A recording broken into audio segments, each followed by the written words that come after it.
के नेतृत्व में आज केंद्रीय कैबिनेट के द्वारा भारत के इतिहास का सबसे महत्वपूर्ण, सबसे बड़ा फैसला लिया गया है। देश की 140 करोड़ जनता माननीय प्रधानमंत्री जी के प्रति आभारी है। कांग्रेस ने 60 साल तक देश में शासन किया, जाति जनगणना नहीं कराई। जब एक गरीब माँ बाप का बेटा, एक अति पिछड़े वर्ग से आने वाले श्री नरेंद्र मोदी जी भारत के प्रधानमंत्री बन गए तो जाति जनगणना कराने को मुद्दा बनाया, ढोंग किया, जनता को गुमराह किया, झूठ बोला श्री राहुल गांधी जी और कांग्रेस, समाजवादी पार्टी और उसके अध्यक्ष श्री अखिलेश यादव जी।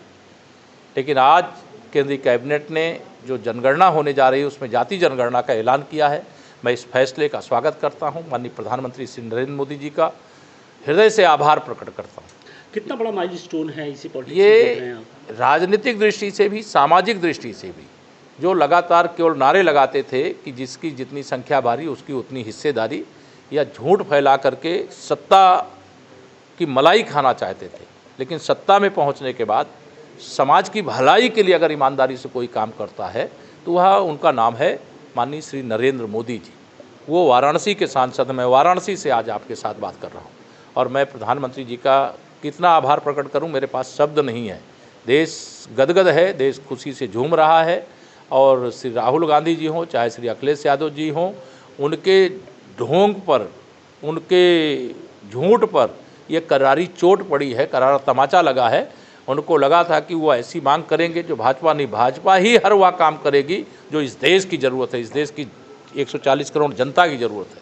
और कांग्रेस हो, सपा हो या इंडी गठबंधन के कोई दल हो, वह बातें तो कर सकते हैं लेकिन काम नहीं कर सकते। कांग्रेस ये कह रही है कि पूरे इस जो भी फैसला लिया गया उसका श्रेय ले रही है कि हमने प्रेशर कांग्रेस को चुल्लू भर पानी में डूब करके अपने को, पार्टी को समाप्त कर लेना चाहिए, क्योंकि इससे बड़ा झूठ कुछ हो नहीं सकता। मैंने कहा जब 60 साल देश में शासन कर रहे थे तब इनको जाति जनगणना की याद नहीं आई, तब दलितों की, पिछड़ों की, आदिवासियों की, गरीबों की, वंचितों की याद नहीं आई। जब इनके हाथ से सत्ता चली गई तब इनको सब कुछ याद आ गया। इसलिए याद आ गया कि माननीय नरेंद्र मोदी जी देश के प्रधानमंत्री की कुर्सी पर बैठे हुए हैं।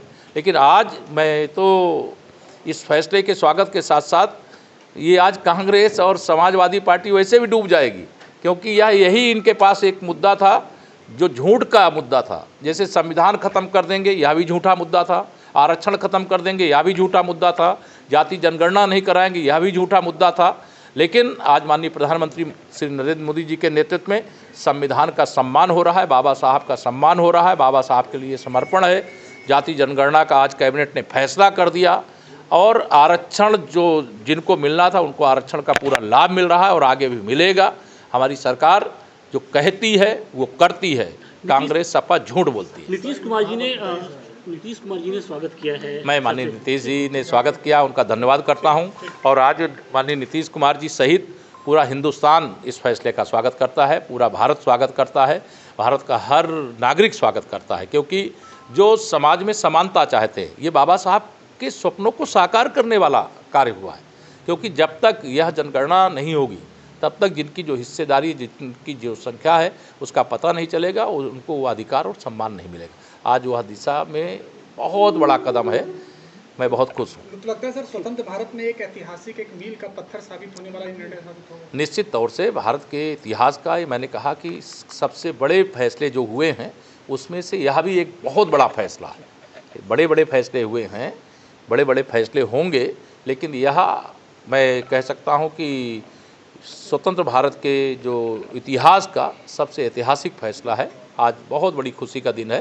मैं तो सबसे अपील करूंगा, विशेष तौर से उन गरीबों से, उन किसानों से, उन दलितों, पिछड़ों, आदिवासियों से, कि आज वह एक नई दिवाली मनाए। एक लास्ट क्वेश्चन की विपक्ष ये कह रहा है, विपक्ष इसकी टाइमिंग को लेकर सवाल उठा रहा है कि आज पाकिस्तान को लेकर कुछ बड़ा फैसला आने वाला था, लेकिन उस कैबिनेट की बैठक में ये फैसला है। देखिए ऐसा है, जब कांग्रेस को मैं कहूं कि आज स्थिति ये है, विपक्ष की स्थिति आज ये है कि उनके पास कहने के लिए कुछ नहीं बचा है। पाकिस्तान ने जो आतंकवादी हमले को अंजाम दिलवाने का काम किया है, उसके लिए कल माननीय प्रधानमंत्री जी की अगुवाई में जो बैठक हुई उसमें आदेश निर्गत हो गए हैं। समय, स्थान, टारगेट सब के लिए उन प्रधानमंत्री जी का बयान आया है और उस पर अब कोई सवाल नहीं करना। सेना को छूट दे दी गई है। अब सेना हमारी दुनिया की सबसे सामर्थ्यवान सेना है, जिसने उरी और पुलवामा के आतंकवादी हमले का जवाब सर्जिकल स्ट्राइक और एयर स्ट्राइक से दिया है। तो निर्दोष और निहत्थे पर्यटकों की हत्या करने वालों को कहाँ छोड़ने वाले हैं? उनको जहाँ मिलेंगे वहाँ मारेंगे, और जैसे मारना होगा वो तो सब सेना तय करेगी।